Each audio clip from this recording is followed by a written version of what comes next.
Welcome to Learning English, a daily 30-minute program from the Voice of America. I'm Katie Weaver. And I'm Mario Ritter Jr. This program is designed for English learners, so we speak a little slower and we use words and phrases especially written for people learning English. On today's program, Jill Robbins tells a short history of the skyscraper, then returns with Anna Mateo to talk about the condition called ADHD. Katie has a report on new kinds of flowering plants available this year for gardeners. Then, superlatives on Lesson of the Day. But first, skyscrapers were invented in the United States. Two new technological developments made very tall buildings possible in the late 1800s. One development was the mechanical elevator. It meant that people would not have to climb many steps to reach the upper floors of tall buildings. It saved time and effort. The second was good quality steel that could carry the heavy load of a tall structure. These two developments helped make the skyscraper possible. Many experts consider the home insurance building in Chicago, Illinois, to be the first skyscraper. It was completed in 1885 and later increased to a height of 55 meters. Today, this would not be considered tall, but at the time, this height was striking. What was different about the home insurance building was its structure. It was built using a steel frame. This frame carried the weight of the building rather than the walls. The method was known as skeleton construction at the time. Before this technology, a tall building required thick stone walls to support its weight. Thick walls are extremely heavy and take up a big area that could be used for floor space or windows. William Jenney was the engineer who helped build the home insurance building. He understood the possibilities that steel frames could offer. Some people consider him the father of the skyscraper. Soon after the building was finished, builders in Chicago and New York City began copying and improving on the idea of building upwards. Builders in these cities and others would also begin competing for the title of tallest building. The Empire State Building in New York City was completed in 1931. It was the tallest building in the world for more than 40 years. It is still one of the most popular. Millions of visitors have seen New York from observation areas in this building. Chicago became home to the world's tallest building in 1973, when the Sears Tower was completed. It is 442 meters tall. The Sears Tower, which is now called Willis Tower, was the tallest building in the world for 23 years. Then, in 1996, two taller buildings were completed. They are the Petronas Towers in Kuala Lumpur, Malaysia. They are about 452 meters tall. The Council on Tall Buildings and Urban Habitat, CTBUH, is a nonprofit organization based in Chicago that studies tall buildings and their place in the design of cities.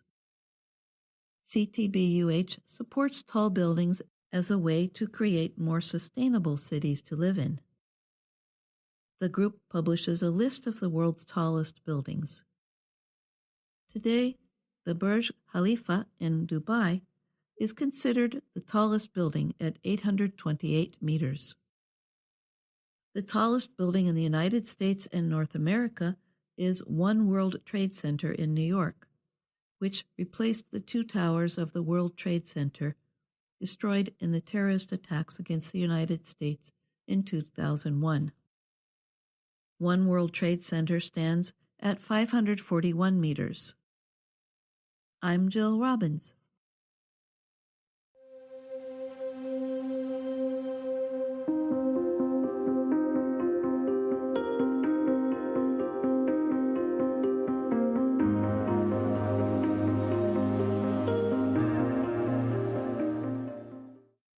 Allison Burke's daughter was struggling. The American teenager had uncontrolled emotions, a decreased ability to pay attention, and trouble completing work on time. A family doctor suggested testing for attention deficit hyperactivity disorder, or ADHD. This led to an unexpected discovery. The teen had ADHD, and her mother, Allison Burke, did too. During her daughter's testing, Burke thought, "Wait a minute, this sounds familiar." "I was able to piece together that this might be something I was experiencing," said Burke, who lives in Columbus, Ohio. She sought testing for herself and was diagnosed with ADHD at 42 years old. More adults are being diagnosed with ADHD. Diagnoses have been rising for at least 20 years, but seem to have increased sharply in the last few years. A recent government study suggested that more than 15 million adults in the United States, about 1 in 17, have been diagnosed with ADHD. The condition starts in childhood, but about half of adults with ADHD are diagnosed when they are 18 or older. Some doctors say the number of people seeking ADHD testing is sharply increasing. Just in our clinic, requests for assessments have doubled in the last 2 years, said Justin Bartarian. He is a psychologist based at Ohio State University. ADHD makes it hard for people to pay attention and control their behaviors. The disorder can be genetic. Doctors often treat the disorder with drugs, behavioral therapy, or both. Judy Sandler is 62 years old and lives in the U.S. state of Maine. She was diagnosed in her 50s. Sandler describes what ADHD feels like for her. "It's like there's an engine in you, and you feel like it's always running, and you can't turn it off except with medication," Sandler said. ADHD has been called the most commonly diagnosed mental health disorder in American children. More than 7 million children in the U.S. have been diagnosed. The disorder was once thought to be something that resolved as children became adults. But now, experts say they believe that many people are not diagnosed as kids, and that the disorder continues into adulthood. Adults with the condition talk about having trouble focusing on immediate responsibilities and planning their time. Some say the disorder has led to problems in their personal relationships. Diagnoses have been increasing in both kids and adults. The recent government report also found adult ADHD was more common than earlier estimates had suggested.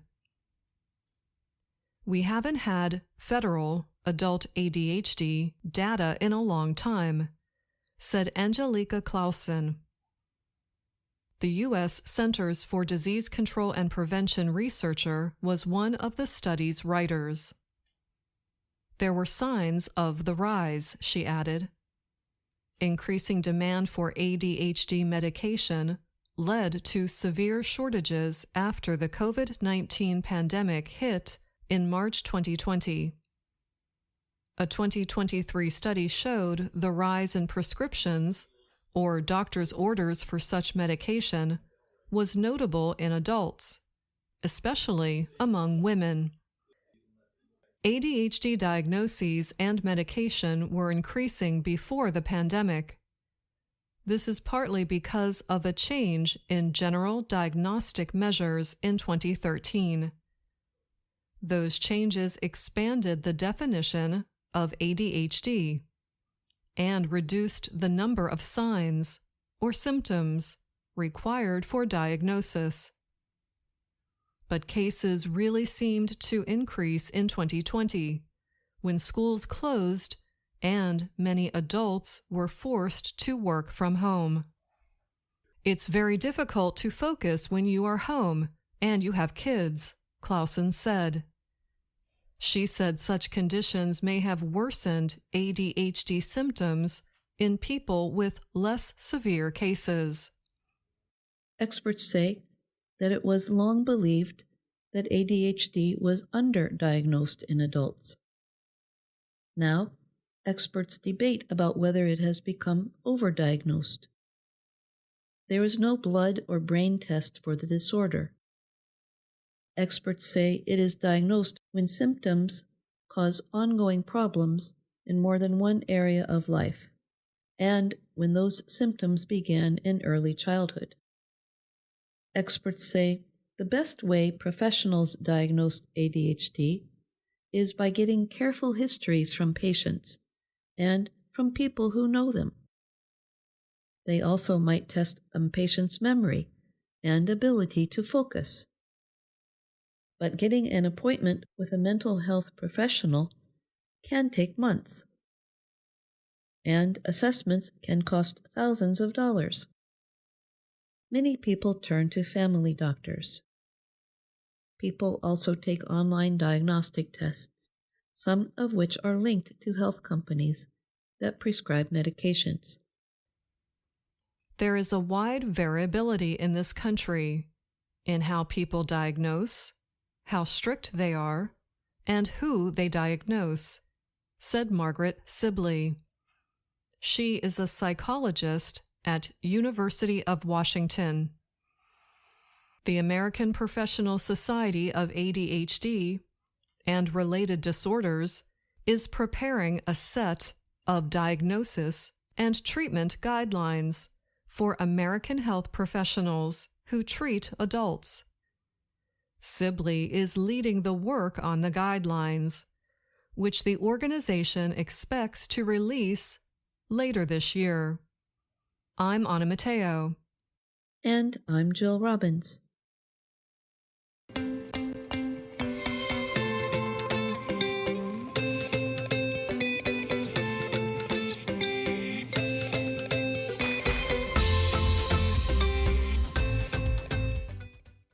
If you are a gardener, you probably have some favorite plants that you grow year after year.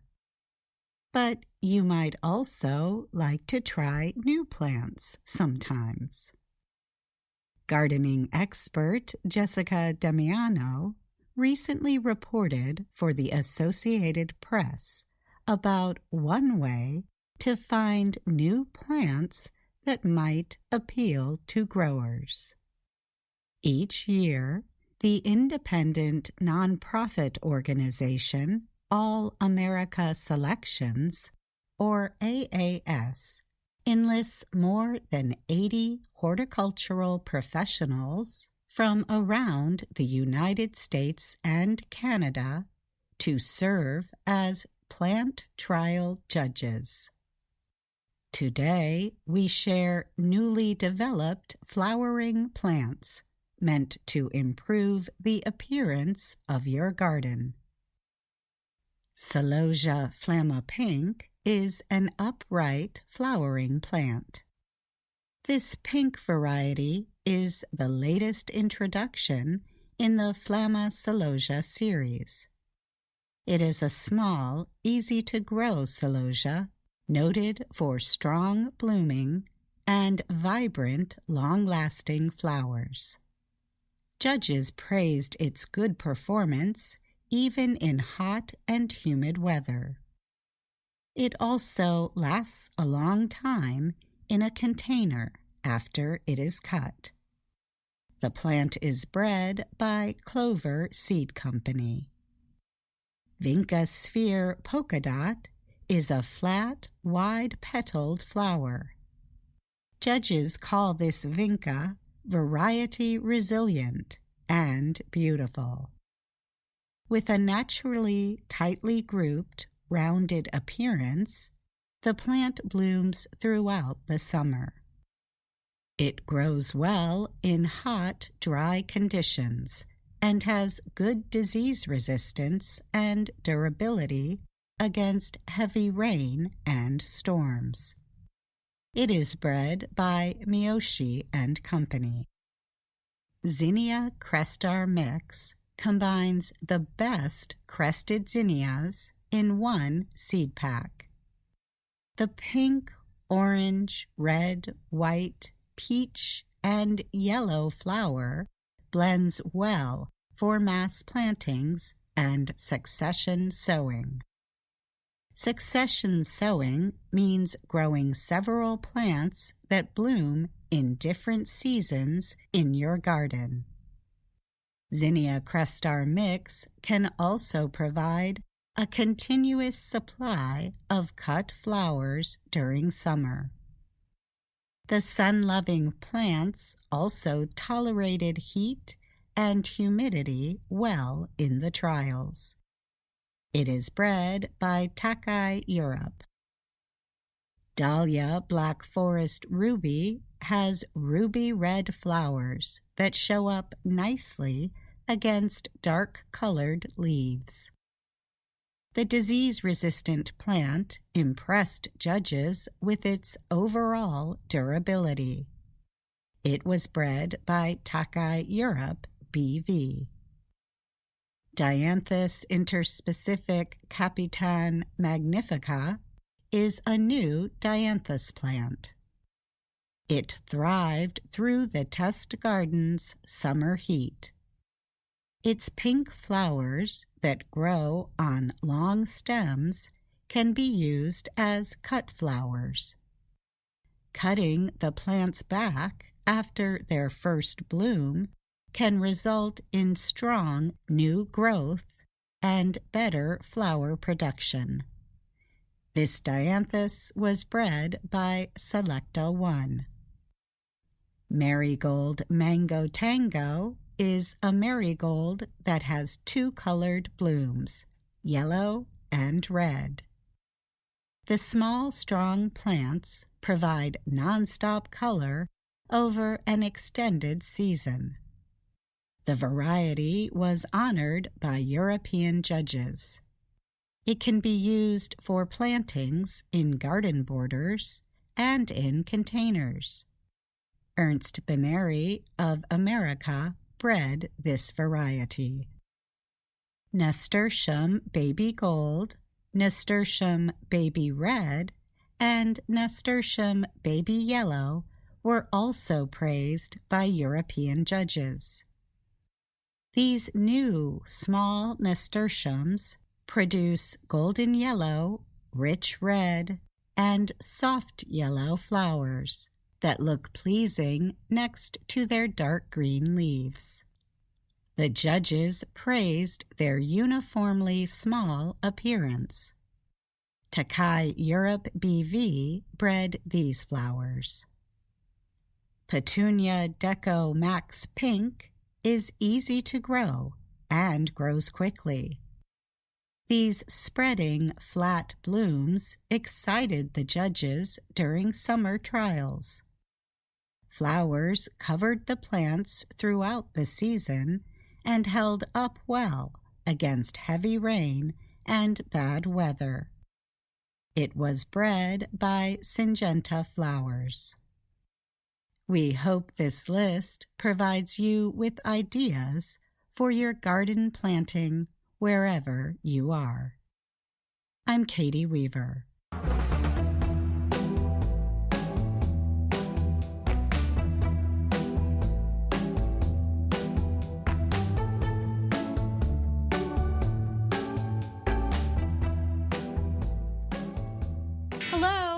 My name is Anna Mateo. And I'm Andrew Smith. And my name is Jill Robbins. You're listening to the Lesson of the Day on the Learning English podcast. Welcome to the part of the show where we help you do more with our series, Let's Learn English. The series shows Anna Mateo in her work and life in Washington, D.C. In Lesson 38, we meet Anna's best friend from her hometown. Penelope comes to visit Anna in Washington, D.C. Let's listen. Hello, I have great news. My best friend from my hometown is coming here to Washington, D.C. I can't wait to catch up with her. Oh, I gotta go. Her train arrives in 10 minutes. Penelope! Penelope! Anna! I am really happy to see you. Me too. How was your trip? I was fine. Let me help you with your bags. I'm really excited to be in Washington, D.C. I can't wait to hear about everything. Penelope, I have so much to tell you. Let's go to my apartment. We can talk over a hot cup of tea. Anna says she can't wait to catch up with Penelope. That's a phrasal verb that means to learn what someone has been doing in the recent past. Andrew, when was the last time you met an old friend? And what did you do? Well, by coincidence, just 6 days ago, this last weekend, I met with an old friend with whom I used to teach. And this friend loves Washington, D.C. and all the museums. So we went to the wonderful East Wing of the National Gallery of Art, and we walked around, and then we had wonderful Mexican food. It was a great day. I went to a high school reunion last year. I met some of my classmates I haven't seen in 50 years. I brought my yearbook and we looked at our old photos and caught up with what we've been doing since graduation. Indeed, it is fun to catch up. Now, let's listen and find out what Anna tells her friend about her new life in Washington, D.C. I love your apartment building, Anna. Is your rent expensive? Well, I have a roommate, so we split the rent. Oh, that's right. Is your roommate nice? Marcia is the nicest person I know in this city. Sometimes she worries too much. And she says I'm the messiest cook she knows. But we are great roommates. So, Anna, is it hard to make friends in D.C.? At first, it was hard. But now, Marcia is a good friend. And there's Pete. Of all the people I know in D.C., Pete is the most serious and also the silliest. He sounds interesting. Jonathan and Ashley are two other good friends of mine. In the city, they are the friendliest people I know. They always help me when I need it. Your friends sound great. So, tell me about your job. Anna has made some good friends, hasn't she? We hear some superlatives here. Nicest, friendliest, messiest, and silliest. You're listening to the Lesson of the Day on the Learning English podcast from Voice of America. We've talked about superlative adjectives in an earlier podcast. But in this lesson, there are some words that change their spelling when we add the suffix est. One is messy, which means not neat or tidy. The final letter Y changes to I when we add the est. Right, and the same thing happens with the words friendly and silly. Let's listen to more of the story. What do you think Anna will tell Penelope about her job? I love my work. I make a children's show called The Time-Traveling Treehouse. Anna, that is the best job for you. Do you remember when we were little? We played in that old tree house behind my family's house for hours. It is really good to talk to you. New friends are good, but old friends are the best. Ah, now we know where that idea came from. Anna's childhood games. Jill, do you remember that old expression? Make new friends, but keep the old? Yes, I do. I think it's a song. One is silver and the other gold. That means friends are valuable, whether they're new friends or old friends. You know, at the end of this lesson, we get a hint of what may be coming in the next Let's Learn English series. Anna invites Penelope to come and live in Washington, D.C. I know.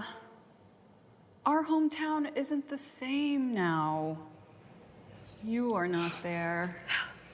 No crying. No crying. Penelope, why don't you move here and live with me and Marcia? Anna, I can't leave our hometown. You forget. I love my job, too. I didn't forget. You are the most famous turkey farmer I know. Thanks, Anna. Come on, let's go eat dinner at one of DC's most famous restaurants. Awesome! I have a great apartment. I love my work, and I have awesome friends. I am the luckiest woman in Washington, D.C. Until next time. I noticed another kind of superlative there. But in this kind, we do not add the suffix est. Instead, we use the most, as in, You are the most famous turkey farmer I know. Wow, you know, my nephew and his wife are turkey farmers. Let's give a shout out to turkey farmers and the hard work they do. Okay, we'll do that. And a shout out means we'll just call attention to them. Jill, I was trying to explain why some adjectives don't add est for the superlative. Oh, sorry. Just make that little rewind sound, Andrew, and we can replay what I said in podcast 27. Yep. When the adjective is longer, usually 2 or more syllables, we just put the 2 words the most or the least before it. Thanks, Jill. One exception to the rule. Sorry, listeners, you should know by now that English grammar rules have a lot of exceptions. One exception is the word friendly. It is 2 syllables, but it can still add the est to make the superlative, friendliest. Some other superlative adjectives that take the most are dangerous and difficult. For example, raising turkeys is the most difficult job my niece does. I think that's enough about turkeys, Dr. Jill. Let's get our listeners involved here. When was the last time you caught up with an old friend? What did you do together? How long had it been since you last saw each other? Please write to us at learningenglish@voanews.com or in the comments on our YouTube video. Remember, you can find us on Facebook, YouTube, Instagram, or our website, learningenglish.voanews.com. We hope you have enjoyed the lesson of the day on the Learning English podcast. Thanks for listening. Thanks for listening. I'm Dr. Jill, and I'm going to make some pies now. Well, save some for me, Jill. I'm Andrew Smith.